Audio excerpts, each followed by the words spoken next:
help logging in and stuff like that, they will need some assistance if it's available, but you don't want parents coaching. And so we do actually on the student page have some teacher or some parent help or caregiver help so that they know, what level of assistance to give. Then we have the, login so that they know how to log in. They can also use the login with Google option. So you could go ahead when you make a copy, you can point out, this for them. And they can do the same thing, use their information to log in with Google. Then we just tell them, some important things about the assessment. One thing I always want to be really clear on with Dora, with the reading assessment, is that we do not allow look back. So once they have finished the reading portion and they click done, they can't go back to the questions. And that's really important because typically what happens is if you give them the questions with the passage, they don't read the passage. And we want them to read the passage. So we actually even have a report that will show you how long they spent reading the passage. And one thing that I do always tell students is if you don't read the passage, if you don't take the time and read the passage, you're going to have to retake the assessment because I need to know how well you can comprehend. I don't want to be, as your teacher, I don't want to be giving you books on the ABCs when you are perfectly capable of reading, a short chapter book or a longer chapter book. If you're capable of something and you don't show that to me, I'm not going to be able to help you and help you fill in the appropriate gaps.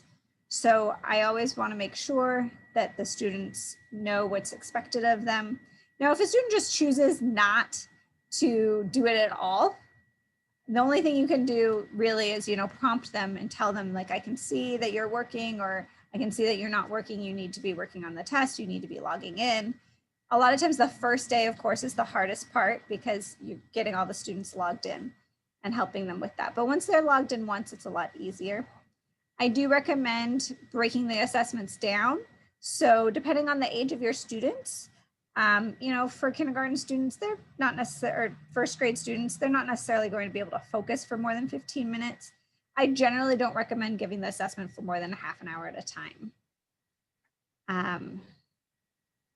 Okay, so that's the slide deck, but then also for younger students, we do have an assessment experience presentation, which means that you can show them what to expect on each section of the Dora assessment, of the reading assessment. So it shows, what does it look like when they log in? And that's actually has changed just a little bit. So we need to update that slide. We've updated the graphics.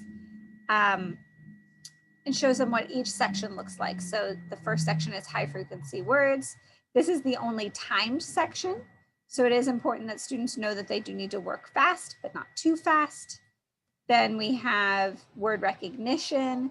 This is just the ability, it's almost like a multiple choice spelling test. It's just the ability to recognize words. It's not necessarily their ability to understand words. So when a student becomes a fluent decoder, this kind of sparks and the score gets really high.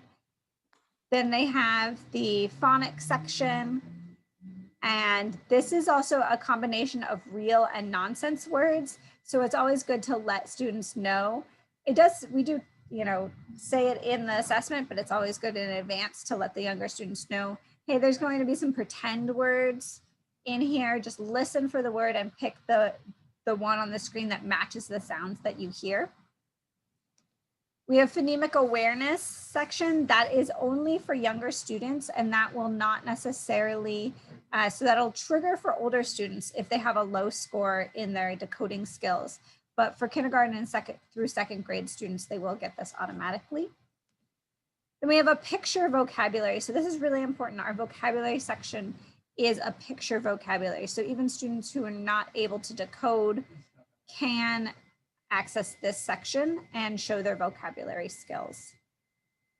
Then there's the spelling. It looks pretty blank right here, but really this is they're going to hear a word and then asked to type that word in. It is really important that they only use lowercase letters so that they're not, hitting shift, don't have caps lock on. They do need to have lowercase letters there. And then we have the comprehension section. So they do need to make sure that they read the entire story, and then they can click done and it'll bring them to the questions. And the questions are read aloud to them. So we do recommend that they listen to the full question and each of the answers. They don't have to, if they know the answer right away, they can of course click on it, but we do recommend that they take the time to read each of the answers before they move on. When they're done with the assessment, it will tell them that they are finished. Before you move on, can I ask a quick question about what you just were talking about reading the questions? Will it read also the passages to the students? Is there an option for that? No, there is not an option for it to read the passage itself to the students, because we are looking at their silent reading comprehension as opposed to their listening comprehension. Okay, so if they can't read, then basically they're not going to be able to do that part. Right. And if they can't read, we actually don't give, if their decoding skills are so low that they can't recognize the words at a first grade level, we actually don't give them this section. Oh, okay, got it. For, kindergarten students and, who are at kindergarten level, some first grade students, and even older students who are really struggling with decoding, they don't get the spelling and comprehension section. Okay, perfect. Thank you. Don't test them on that if they're below that level. Question. Sure. So once they click on done after reading the passage and they move on to the questions, do they have access to go backwards to the passage to find? They do not. No, they don't. And so so this is my little joke, which is, what is the #1 reading comprehension strategy? And my joke is, read the passage, like read it in the first place. People are always like, reread, take notes, but reading it in the first place is really the most important thing. And what we find is that if we give them the opportunity to go back, they don't read it. But I can coach them and say, boy, I'd read that at least 3 times before I hit. Yes. That. Okay. Yes, and they can, absolutely. They can reread it. They're welcome to reread it. It's just once they hit done that they can't go back. We aren't giving them tricky questions. We're not trying to just, ask them questions that are really, a fine detail in the text. That's not the kind of thing that we're trying to do. We actually, there's 6 questions on each passage, and 3 of them are inferential, which means that we have 3 factual questions that are pretty general. And then if they've read the passage, they should be able to get it. And then we have 3 inferential questions, one of which is an embedded vocabulary question. One thing we do is we do not have high-level vocabulary in our passages. We actually kind of weed that vocabulary out. We rate the passages based on sentence complexity, concept, length of the passage, and we use our picture vocabulary to understand the students' vocabulary concepts so that we can look, are they really struggling with comprehension or are they struggling with vocabulary? So the inferential question, one of the inferential questions is vocabulary, but it's a vocabulary word that they don't have to come in already knowing. We're not looking at their prior vocabulary. We want to know, can they figure out the vocabulary word from the text? And then there's 2 other inferential questions.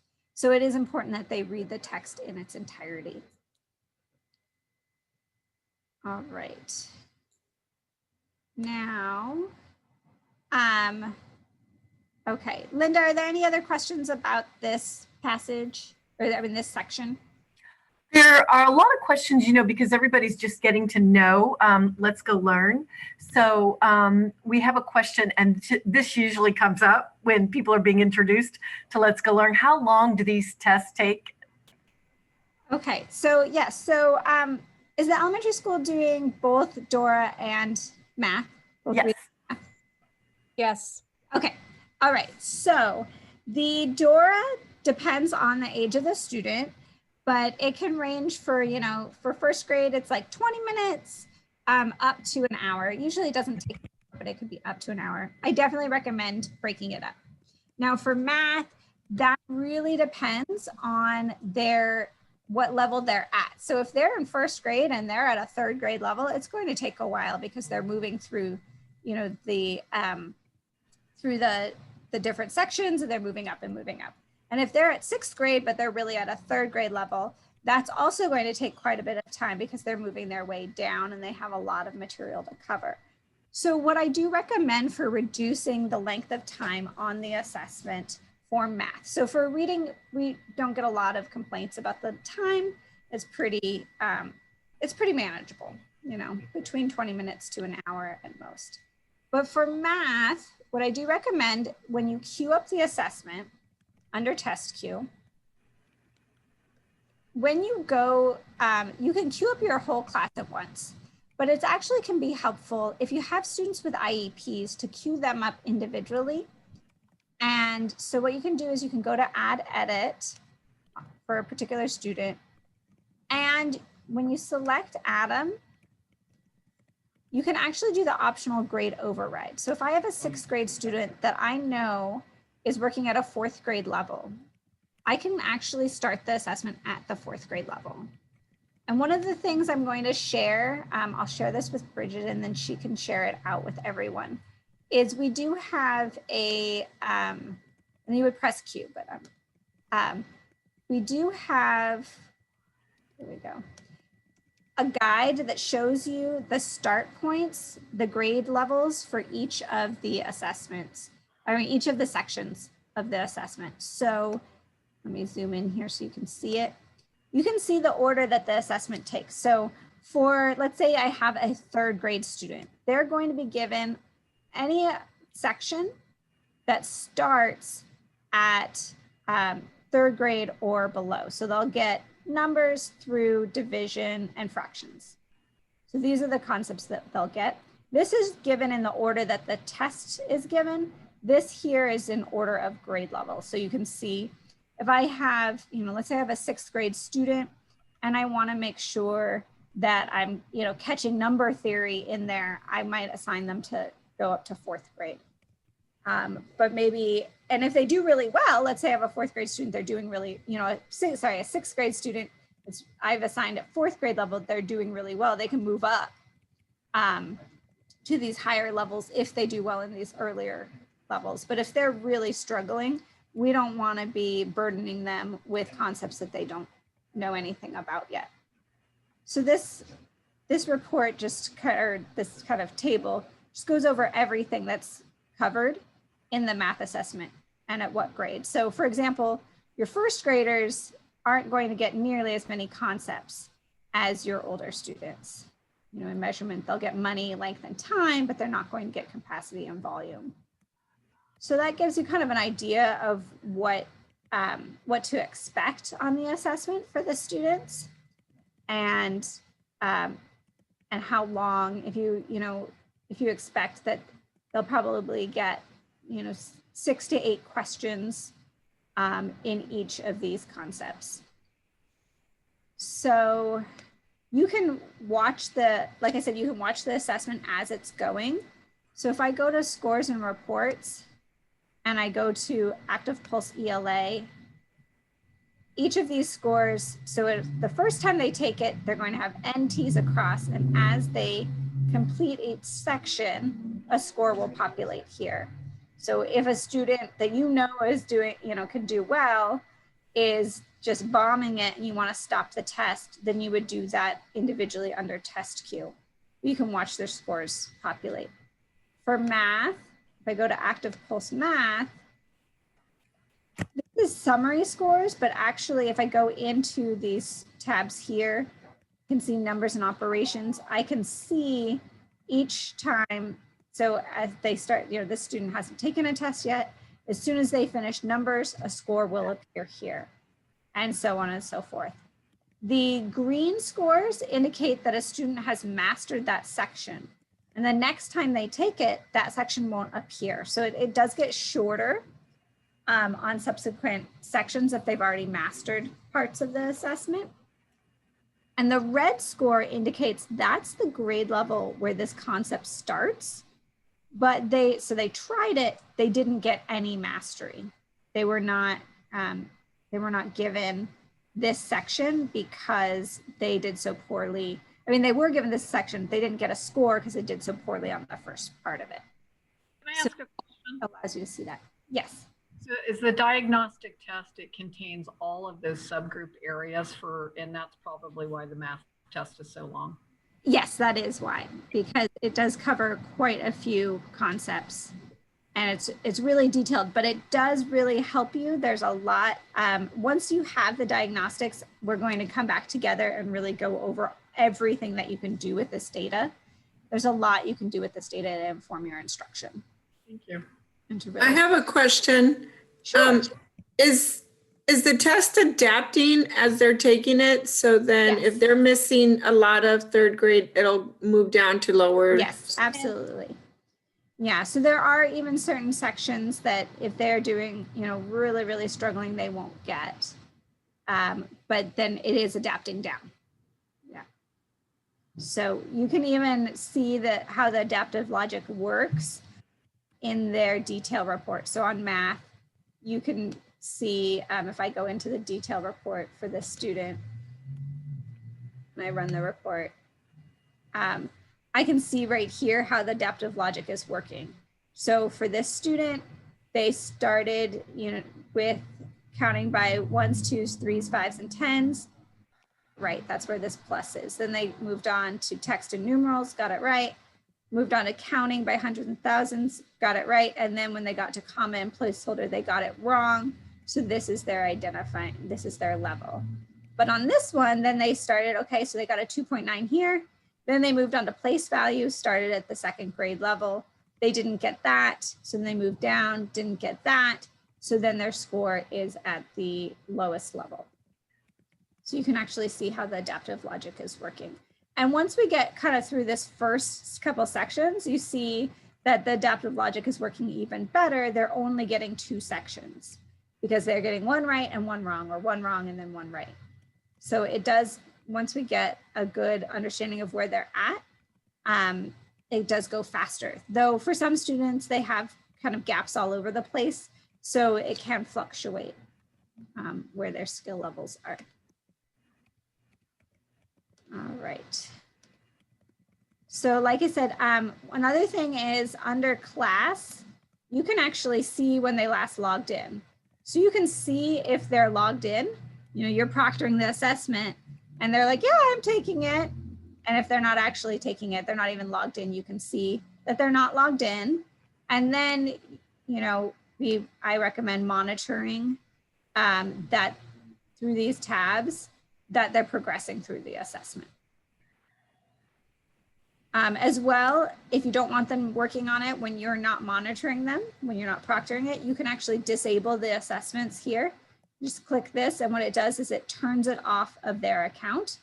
It doesn't turn off the test itself. So if they're in the middle of the test, it's not going to stop the test. But when they log out, when they log in back into their account, it won't be showing. And then you can re-enable it, and then it will show back up on their account. Okay. All right, Linda, any pressing questions that I've missed? I haven't. The chat. Yes, thank you. So I have a really good question. I think people are trying to understand our computer adaptive capabilities.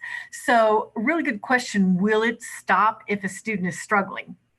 So it doesn't stop the entire assessment. It does move on to the next section though. So it will move on to the next section. But that is why I do definitely recommend that if you have a student that is struggling, that you set the assessment level individually for that student.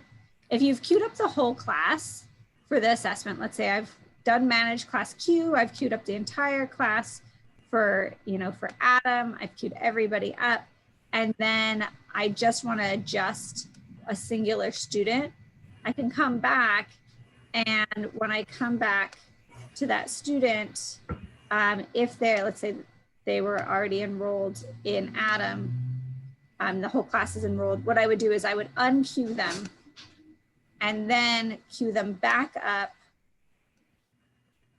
and do the override grade. So, if I have a 4th grade student, maybe start them at the 1st or 2nd grade level. So I do recommend that if you have a student that is absolutely struggling, they have an IEP, and that is not appropriate to be testing them on the grade level material. If they're capable, it will move up for them. So, you don't want to put them too low because then they'll be getting things right. It's also really important that parents know not to be giving their students answers because it will just get harder and harder and harder. And that's sometimes the way that we know that a student is getting help from their parent is a parent will complain that the test is too hard. And we look at it and the student is on Pythagorean theorem. They're in second grade, they're on Pythagorean theorem, and they've had to have already gotten through, 7 different sets of questions to get there that they've already obviously been given assistance for. So it's important to let the student know that if it's too difficult, that they can guess and move on. For above grade level material, there will be an I don't know button that appears, and that's, but if it's grade level or below, it is not going to have the I don't know button. So we recommend that they guess, that they don't spend too much time. We don't want them to have test fatigue from trying something they've never seen before. But we do have to find out what they don't know in order to know what they do know. I have a very quick question. How long did it take you to become completely familiar with using this diagnostic assessment? Ooh, that's a great question. So usually what we find is that the first time that a teacher administers the assessment, there's a learning curve, but the more that you use the scores, the more familiar you become with it, and the more you realize how valuable it is. I usually recommend that we do you'll give the assessment, we'll do a training after the assessment is done so that you become familiar with all the tools. And then when you give it again, we do another training so that you have the opportunity to see student growth, but also to revisit what to do with the data. Because it's, like anything, the first time you see it isn't going to be the first time that, isn't going to be everything comes across real, easily. I know, for me, I would say, okay, it took me, a month or two, but I was really immersed in it. This was all I was doing. When I was teaching, I was using it just briefly, and there's a lot more that has become available since when I was teaching. So there are more features. So I can't necessarily just use my personal teaching experience because we've gotten more advanced since then. Mm-hmm. Thank you. Can you give us a little bit of guidance on what is it that other teachers have done to administer this with long distance? Yes, Distance learning? Yeah. So typically what teachers have done and found to be successful is they have all of the students on Zoom.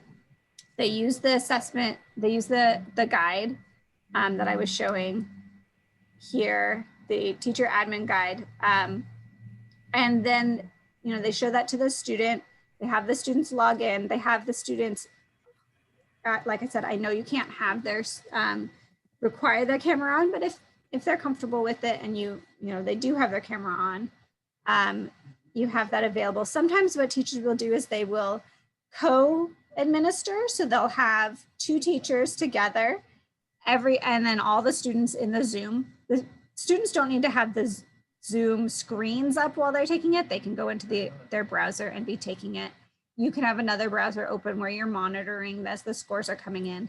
And then if they have a question, then one of the teachers can pull them into a breakout room. They can share their screen. You can help them, not help them with the questions, but help them with their question or answer whatever, and then bring it back. And then I always recommend that you set a time limit. So you say, okay, we're going to be working on this for 20 minutes. And then when that 20 minutes is off, say, okay, go ahead and stop.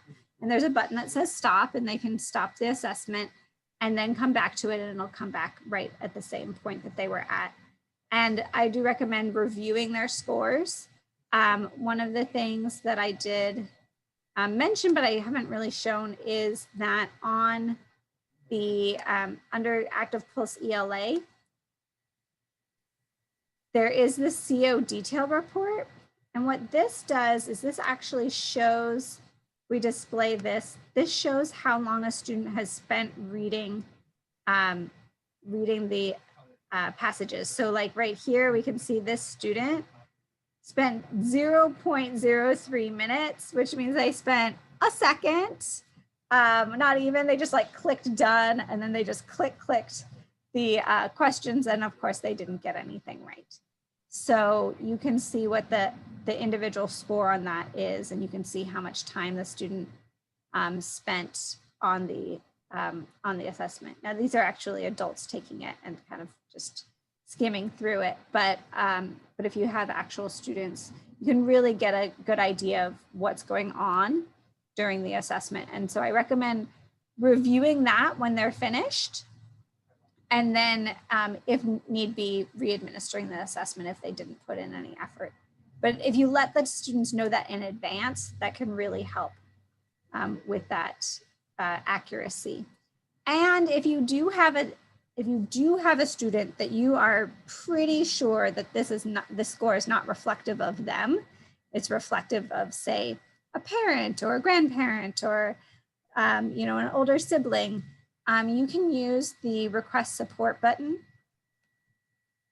That's for technical help. You can actually go in there, include all of the student information. So we recommend that you put in the student ID number. There you can look at the test log. You can get the test ID and the time, all that information, put that information in, and we can go ahead and delete that assessment.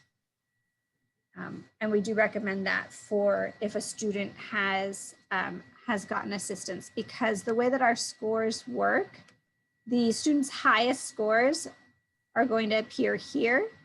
You can look at their previous scores under progress monitoring. It'll show, you'll be allowed to graph their scores there if they have previous assessments, and you can see the details of each assessment.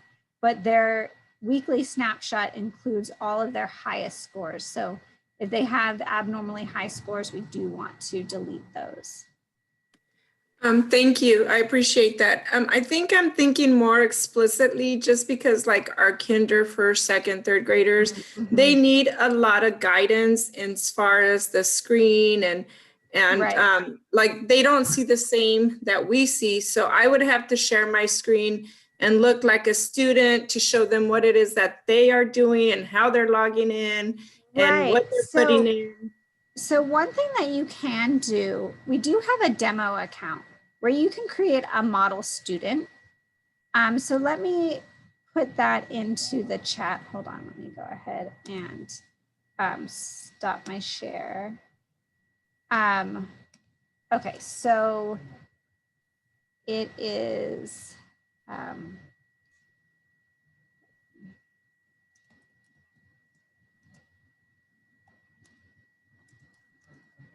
so this is the username.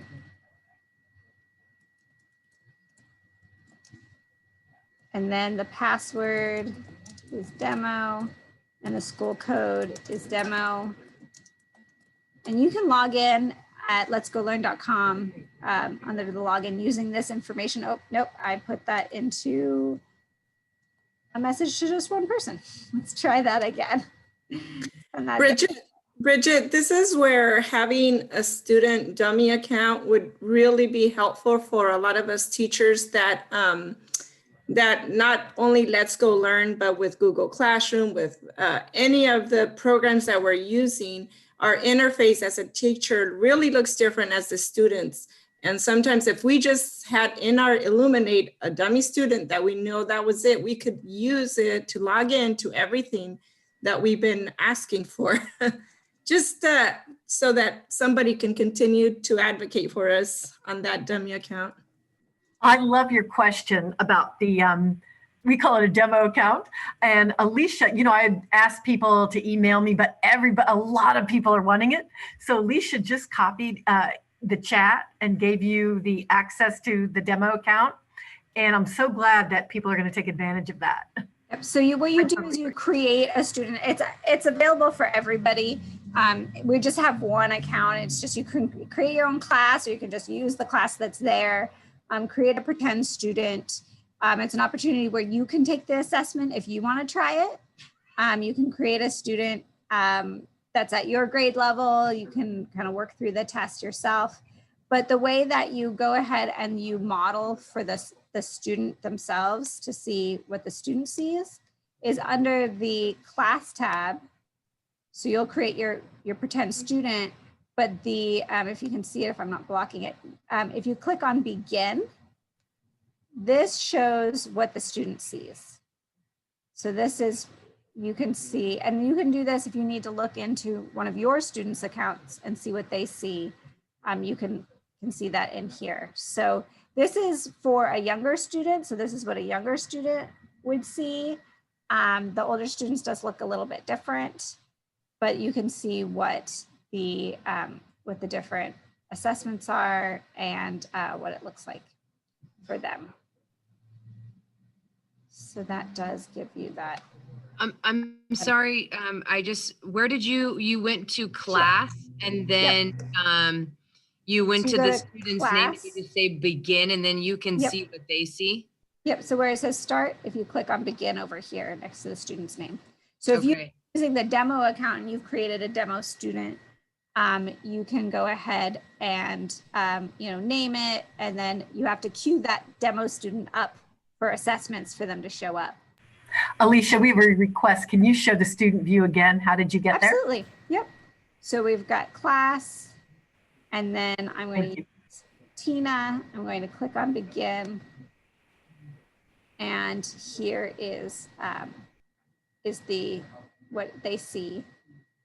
And then for younger students, I definitely do recommend using the assessment experience presentation so that they can see what each section is, so they know what to expect. So they know, okay, first, so this picture does need to be updated because we have updated these graphics, but you can see, okay, you're going to press go to get started. The first thing you're going to see is high frequency words, so they know what to expect in each section. Now, this little owl is the default avatar, but actually if they go ahead and change their avatar, whatever avatar they have is what will appear there. And for the students to log in, it's just letsgolearn.com, same like ours? Yes. Okay. Yep. So it's letsgolearn.com, and then they click on the login button, Okay. which is. I have a question, Alicia. sure. Are those deck cards for the student and then for the one for the teacher to present? Are they in Spanish for the presentation? So, so actually we are working on for Dora Spanish, a separate presentation that's in Spanish. So Okay. it's not done yet. Okay. So When do you think that might be done? I will have to check because I'm not the one doing it. One of my coworkers is putting that together. So I'll check with her and see how far along she is. Awesome. Thank you. But I yes. have a question. I am so thoroughly confused about this. It's just, to me, it's overwhelming. I teach first grade, and at this point, they are actually kindergartners. since Right, they've of been course. Since March. Right. I can't even get them to go on Lexia. I get constant Class Dojo messages from parents that can't seem to get onto Lexia, Raskid, and Freckle. I don't know how we're going to even get them onto this. This is just overwhelming. So one thing I do really recommend is that if you can have, maybe even just work with the parents in advance, when they log in, I'm going to go back here. That's not even going to be easy because half of my parents I can't communicate with. I They're not totally on understand Class that. Dojo. I'm If they use the login with Google, the first time they log in, they have to put in their credentials. But then after that, they just click in login with Google. So the first time's the hardest, but if you can get them, if it's possible, if you can get them to log in with Google the first time, then it will save you all the trouble of every other time that they're logging in.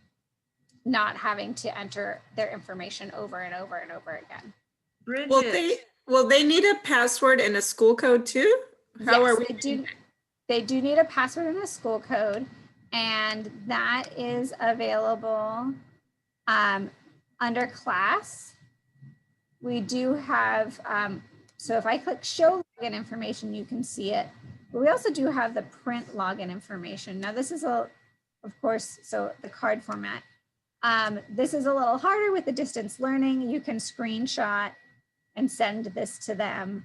But usually there's a pattern. So I know that the pattern is I believe is it their lunch number? It's their user ID is their username, and then the default password that @NMC, but you guys can go in and change their password That is true. to like something like student, or I know some of you have changed it in the past. You can change, can you show them how to change their password? Sure, absolutely, yes. So you can go in and click on edit and you can change the password. So you could go ahead and change the password, to something more simple. Could be just their first name or, whatever is really easy for them.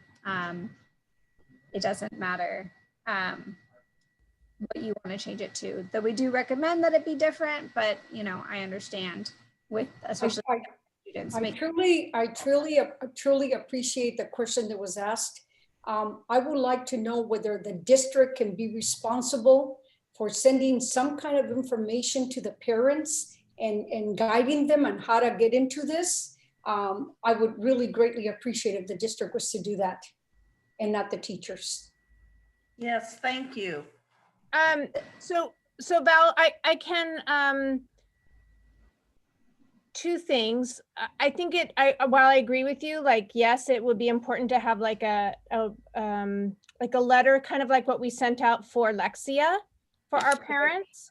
But I really feel like it needs to come from, like, I can get that letter together and then send it to you guys to send out, but then we could also post it somewhere. But like, I feel like it needs to come, the message needs to come from the teacher also. Yeah, yes, I'm not saying that we don't communicate with the parents, but something is very concrete and steps for the parents to follow, like the teacher stated before. A lot of parents can't do this. So maybe if you have a letter for them in English and in Spanish, and then we can send it out to them. We can communicate with the parents, telling them how important it is, that this is what we're going to be using.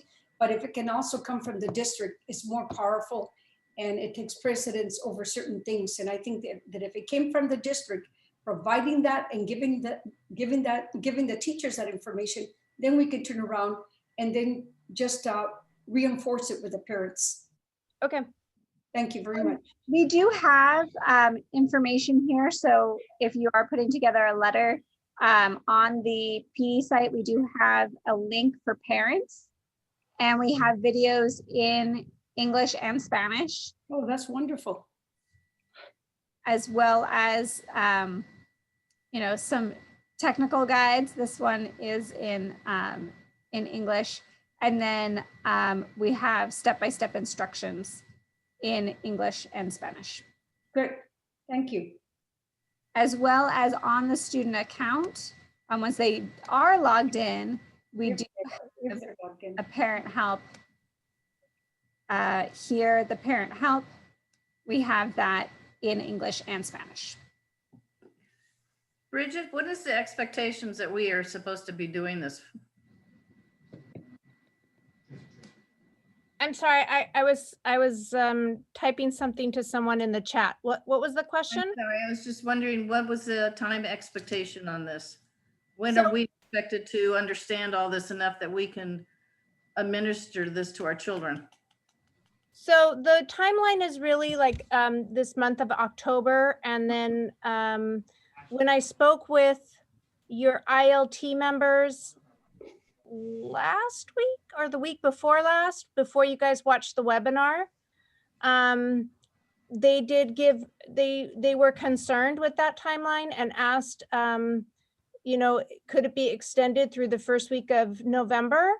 And, as I feel like that's of course, you know, we're under a different, it's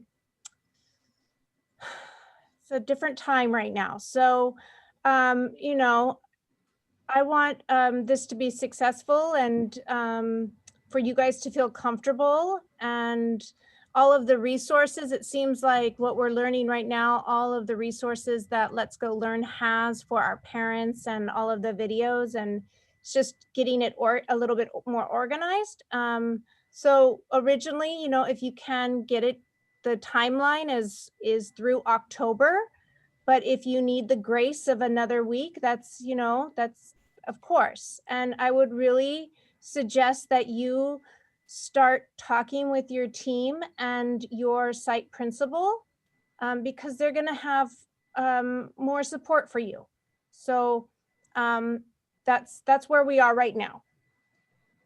And we have, so, you know, we had the Teachable course, but if you want to just, you know, rewatch some of the videos on the, you know, video library, it does have everything here that was on that course is also available on just the, you know, one-off videos. So if there's, you're like, oh, wait, you don't, you know, you don't have to worry about importing the students or adding students or adding a class. But if you're just like, oh, wait, how do I queue up again? You can go ahead and do this. So this is the comprehensive diagnostic. You know, don't worry about the subtests and the skills quizzes.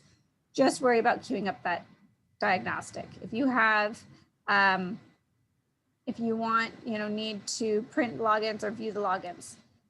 If you need this, want to use the student notes tool to send notes to the students, you know, those are all things that you can just view individually, as well as, like I said before, the how to proctor over Zoom, the slide decks, and then we have some advanced topics on writing, you know, using it for IEPs. And then we have student resources. You know, we have a lot of available help, but sometimes figuring out, well, where do I even go? Just start at the top.